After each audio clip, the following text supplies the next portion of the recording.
landing on an aircraft carrier during a thunderstorm, bringing innovation to the insurance industry, and human-centered design. All this and more on today's episode of The Wave Strength. Welcome to The Wave Strength. Innovative pension solutions for a secure retirement. Presented by Pacific Life. Hello, everybody, and welcome to another episode of The Wave Strength. I'm your host, Jim Breen, and you might remember that The Wave Strength is a podcast that explores pension solutions for a secure retirement. Today's show is a little unique in that we're going to be discussing innovations, and in particular, corporate innovations. With me today is a friend and colleague, Jim Legeman, who leads up our corporate innovations lab here at Pacific Life. And I'm very excited to talk with him today because, he has a lot of interesting content to offer and has frankly helped spearhead many interesting initiatives here at Pacific Life. So Jim, thank you so much for being part of the show today. Jim, thanks for having me. Jim, you're welcome. Yes. Good to talk to you, Jim. Yes. So Jim, you came to Pacific Life a few years ago, and you were tasked with taking on the Hatch Labs team within the corporate innovations group there. So talk to me a little bit about your journey to Pacific Life and maybe where you came from, and let's explore your background a little bit. Yeah, Jim. So, interesting enough, my first career was actually in the U.S. Navy. I flew F-18s for about 10 and a half years and loved every minute of it, but wanted a different career. And so I went to business school at USC, joined Deloitte Consulting, and then went to this company called IDEA, which is a design and innovation firm out of San Francisco. And it's where I was introduced to design thinking as a methodology and human-centered design overall. Fell in love with the process, the way of working, the way of thinking, and spent a great 3 years with IDEO. Pacific Life happened to be a client of mine at one point, and I was really excited about all the innovation happening and the opportunities for innovation in the life insurance space, and was able to come across and join Pacific Life. And I've been here for about 3 years. And, we helped, me along with some other colleagues, help create the Hatch Labs, which is our innovation ecosystem here at Pacific Life.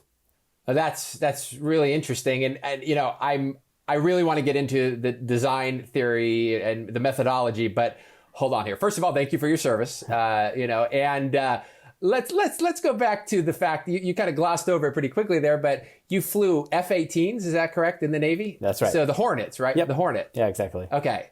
So and if memory serves, Maverick from Top Gun, he was also flying the same jet? Well, the original Top Gun, Jim, was in F-14 Tomcats. Now, Top Gun 2 is coming out, but I think in Top Gun 2, they're actually skipping my version of the F-18.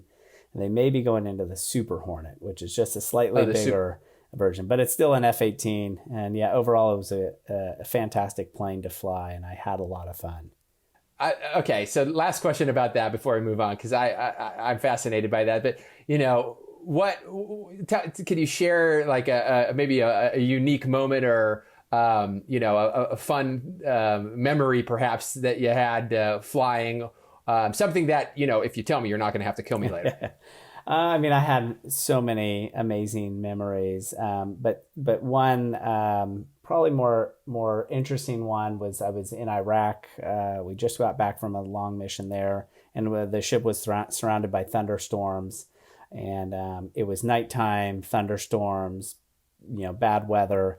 And I remember thinking before trying to land on the ship, like I really picked the wrong profession. I should have gone and been a lawyer or something, because trying to land an aircraft on a aircraft carrier at night in bad weather with lightning going on, messing up your night vision, it's just not an enjoyable experience. Everything else is a lot of fun. That's not enjoyable. I don't think anybody would say that they like landing a plane on a ship at bad weather at night. But it was pretty memorable. But I definitely remember thinking, maybe I should have listened to Mom. Should have picked that different profession. But all in all, it was a great experience. I've flown with the Royal Australian Air Force. I've flown all over the world. I've met amazing people. And so it was a great first career as far as I'm concerned. Oh my goodness. Yeah. Carrier landings. There is a level of complexity. You can watch some of those videos on YouTube, but there is certainly a level of complexity and sheer strength and courage that you just, that it must take to be in that position, let alone at night. My last thing I'll say is my dad, he was in the Navy, and he was on the prop trainers, the T something or other.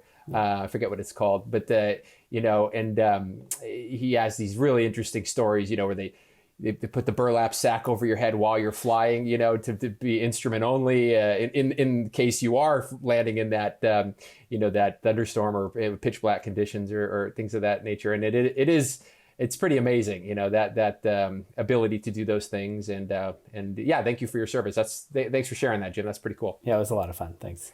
So moving into, the subject matter of this show today, which really is, I want to focus on, what it means to bring innovation to the financial industry and how Pacific Life is achieving that through, the Hatch Labs inside corporate innovation. So maybe you can help unpack and help our listeners understand maybe what the design sprint methodology is, Jim.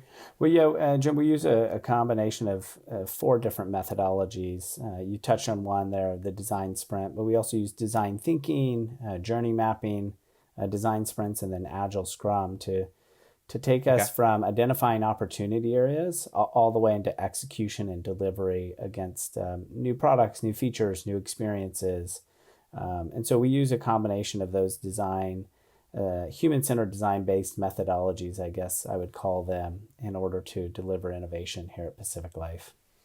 And let's talk too about the why behind corporate innovation. So those elements of the process are obviously very important, but even moving further back in time, why was there a need to achieve that thought process? What was it about the industry or perhaps the mission at Pacific Life that drove that need for a corporate innovations team? Yeah, I think, we start with our definition of innovation. We think that innovation here at Pacific Life is our ability as an organization to anticipate, adapt to, and respond to change. And I think most people understand that the world around us is changing quite significantly, and that pace of change is increasing rapidly. And so for us as an organization, we need to be able to anticipate and adapt to and respond to that change, right? COVID is a great example of change that we didn't really anticipate, but we adapted and responded to it as an organization and as an industry. And so for us, it's trying to put together ways of thinking, mindsets, and methodologies that are going to enable our organization to stay relevant for the next 150 years. Mm-hmm. Yeah. And that is obviously important. Pacific Life, as you mentioned, over 150-year-old company with, a great history of financial strength and stability.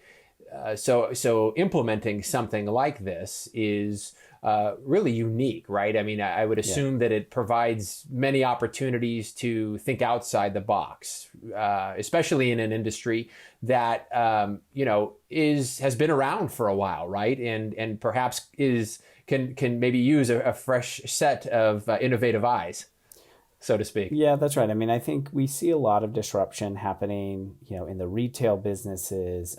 Yes. Financial services is starting to see the disruption and digitization. Banking is obviously there. Not a lot of people going into banks and interacting with tellers anymore. Not a lot of people interacting with ATM anymore, right? We have Venmo and other things. In the health insurance kind of space, there's a lot of change that's happening. Life insurance, automobile insurance. But in our industry, further down the chain, when you're talking about maybe some of our products that we have within the institutional division or our retail business, there hasn't been as much pressure to change as of yet. And so we're still maybe operating in a space with a lot of opportunities to improve based on newer technologies that have come out, new ways of thinking. And so I think there's a lot of great opportunity in our space, and I'm excited to apply kind of this human-centered design methodology to helping our organization uncover what's the right solution, for our customers, whoever they may be, and how do we find opportunities to have win-win type solutions come out, something that's great for our customers and great for us as Pacific Life. Well, that's really interesting. And as you say, there is so much disruption right now. And it's important to have a process or something, a resource like, the corporate innovations team to be there to assist in helping, visualize solutions that can, add benefit to the market. And with that said, maybe you can share with our listeners some of the standout projects or processes that have come out of the Hatch Labs recently. Yeah, so Jim, we're in the middle of the beginning actually of a digital transformation within Pacific Life. I think both of our major retail divisions, our institutional division, everyone's looking about how do we transform digitally. One project that we're guiding the business on is a journey transformation within the Retirement Solutions division. Journey transformation for us is any engagement that a customer has with Pacific Life where they have a clear objective and then a clear conclusion. So with RSD, Retirement Solutions division, a financial advisor says, I want to have this annuity contract as part of my client's portfolio. Well, they fill out an application and they go through this journey, and at the end of it, they have the annuity contract in their portfolio. A lot of people are still submitting that business manually today with paper forms, fax machines, in the snail mail. So that's the reality. And so what we've done is identify the current state today, understand the pain points, done a lot of empathy interviews with financial professionals, our internal processing team. And so we reimagined what that future state could be, and now we're executing against that. So we have a great vision that takes us 3 to 5 years out, and now we have a team of designers and technologists in the midst of executing that so that we can digitize our processes, not only on the front end for the advisor and benefit our advisors, but also on the back end for our business and help digitize our business a little bit more. So we're in the middle of that execution right now. I think it's going really well. We have a great cross-functional team working on that in an agile kind of way. So that's been a really great win so far, but we're on a long journey in terms of transforming our business. So you mentioned the team. Help me understand, the makeup of the team. It sounds like you have some maybe UX designers, maybe some graphic designers, some project managers. Are you basically a one-stop shop? Is that what I'm hearing? Well, we support the business. So we come in as an innovation team to help guide the business on their challenges. So the owner of that process, the owner of that journey is a member of RSD, and they're a business-oriented person. We supply a couple of roles. We supply the navigator, so somebody who understands the methodology and the human-centered design. They're steeped in that kind of approach. And we are providing UI UX designers because that's another visual design capability that the teams needed. And so between those two roles, those are 2 of 6 to 7, all the way up to 13, depending on if we're in development mode or not. So, but the team, Jim, is really important. It has to be cross-functional, right? This isn't, business decides something and then hands it over to technology. We have business people on the team, the strategist type folks, the people who understand business case. We have UX designers, visual designers on the team, and we also have our technology. And so it's the combination of those 3 types of skill sets coming together and working collaboratively and dedicated on this team that is really what drives, I think, a better than average performance compared to other ways of working. So Jim, talk to me a little bit about your clients. Who are you working with? How do you interact with them? Hatch Labs supports Pacific Life clients, so the business units and other functions within the organization. Often, though, that does have us going and meeting with customers, whoever we define that customer for that project. So whether it's an end consumer, a financial professional, a broker-dealer, an investment manager, All of those are customers of Pacific Life. And if we're doing a project that requires us to build empathy for our customer, we'll go out and interview those folks. So we work for our internal organization. However, we often interact with many people external to our organization. So, Jim, you've mentioned human-centered design. Can you spend a little time explaining what you mean by that? Yeah, Jim, it's an approach to problem solving that develops solutions to problems by involving the human perspective in all steps of the process, right? So you'll hear us talk about like, well, who's the customer? Who are we solving this for? And human-centered design really puts that consumer at the forefront of how we solve problems. So our 4 key methodologies that I've mentioned before is design thinking, journey mapping, design sprints, and agile. All of those share a core philosophy about putting the customer first. And so human-centered design as a theory is what we used to help solve unstructured problems. And so I think a lot of what we face today in our industry and in the world are unstructured problems where there's not a clearly defined solution.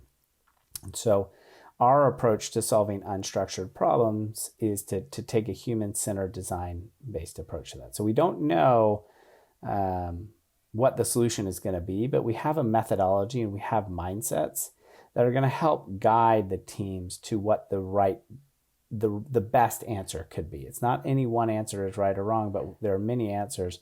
But we think human-centered design will help us get to the best answer possible.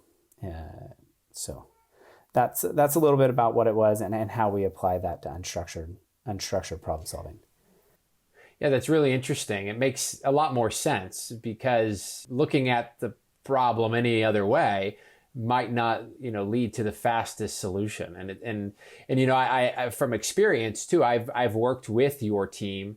Last month, as a matter of fact, worked on a project that the person leading the design sprint let us know in the beginning, hey, it's going to take a lot of time and we're really going to have to focus for a few weeks on this. And at the end of the process, however, we're going to have something tangible. We're going to have something for you to actually work with and to look at, and it will have functionality. And it was amazing to see how quickly, using that methodology, we were able to go from nothing to something in a very short amount of time. And frankly, if we would have committed to that process outside of the sprint methodology, it would have taken us 6 months, 9 months. And we were able to really cover a lot of ground in that short amount of time. Well, that's an interesting point you bring up, Jim, is I think a lot in this business and many businesses, we try to juggle many balls in the air, right? We try to have a lot of different projects in the air that we're working. And we don't often get the space to dedicate time and energy to just one thing. But that really is a shame because you can solve some pretty meaty challenges for an organization in a short amount of time if you were to dedicate your headspace and your mind space to that. And so I often wonder if we, stop balancing many different projects and just focus on one, if we'll actually be able to complete all the projects that we have on our plate more quickly than if we're trying to manage many of them at the same time. So, definitely central to our human-centered design kind of approach and process is trying to bring in a cross-functional dedicated team to solve those challenges. Now, we're there great. We're doing great on that on our digital transformation work and some of our other innovation opportunities. It's definitely been a challenge, and we understand that from our point of view. But I do wonder if there is an approach that's better, which is, okay, you're just going to dedicate to solving this problem, and you can solve it in 2 weeks or 3 weeks. If that would be better overall. Yeah. No, it is, and we were all very impressed, and I'm not going to lie, it took a lot of time. These were often full days, and we were running through user interviews, empathy interviews, and it really helped us focus on what was working and what wasn't working, and it allowed us to truly innovate, our the way we were thinking about this project. And frankly, we ended with something far different than we originally thought we would end up with, right? And that was a result of speaking to the users, having these empathy interviews, and it was definitely a direct result of that design sprint that we were in that allowed us to achieve those goals. Yeah, something you touch on there that I think is so critical. It's one of our mindsets, and I think it's one of the foundational elements for everything that we do within innovations is empathy. Actually going out and speaking to your customer, again, whoever that may be, sitting down with them for an hour and just having a conversation about, how might you support them better? What do they do? How do they do their work?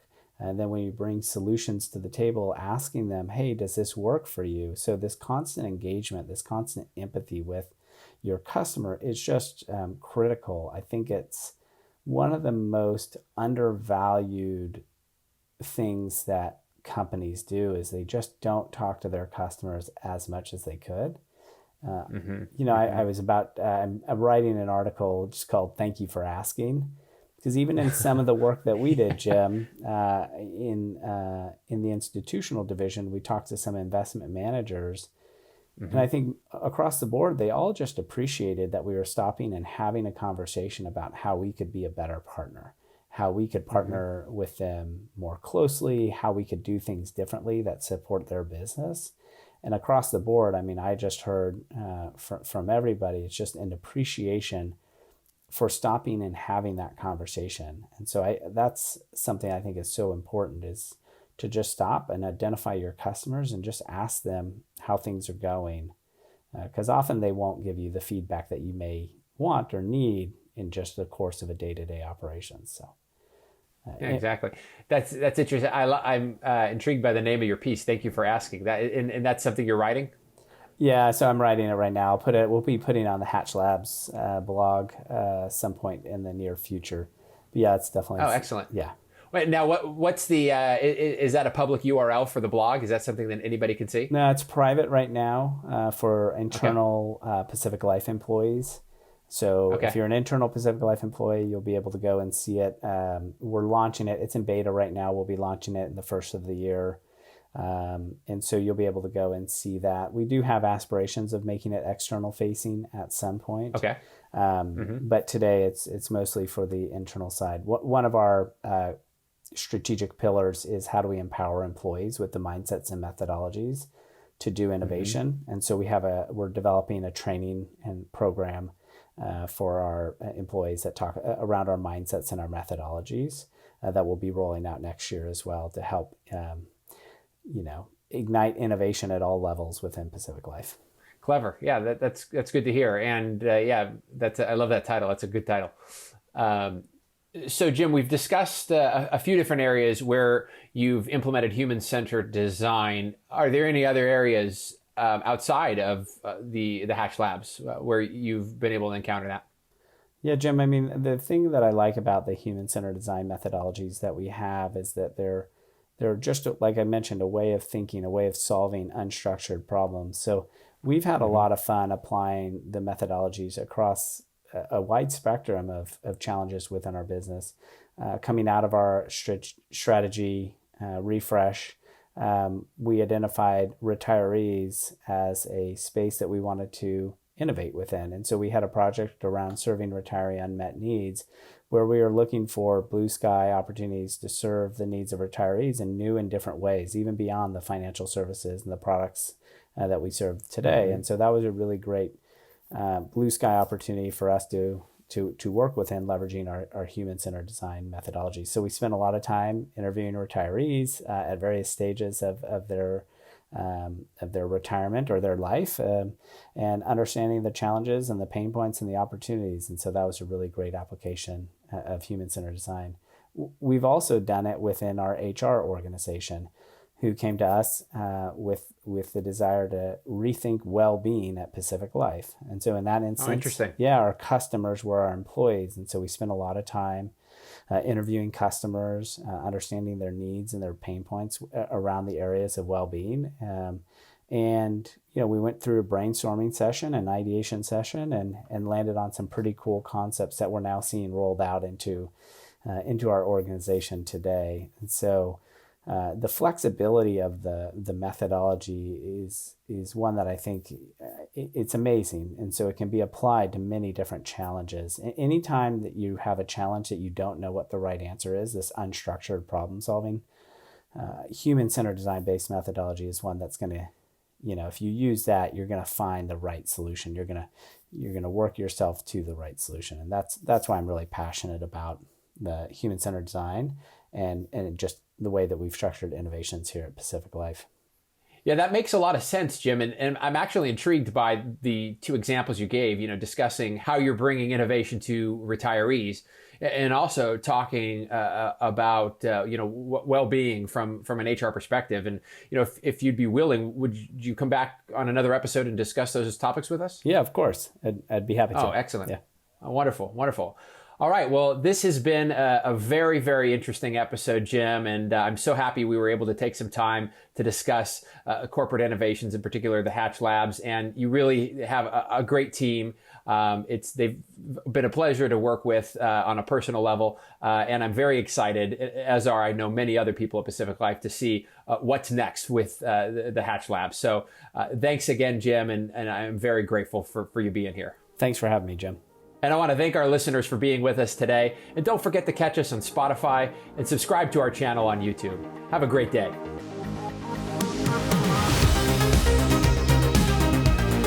This has been another episode of The Wave Strength, presented by Pacific Life. Don't forget to catch us on YouTube and make sure to subscribe.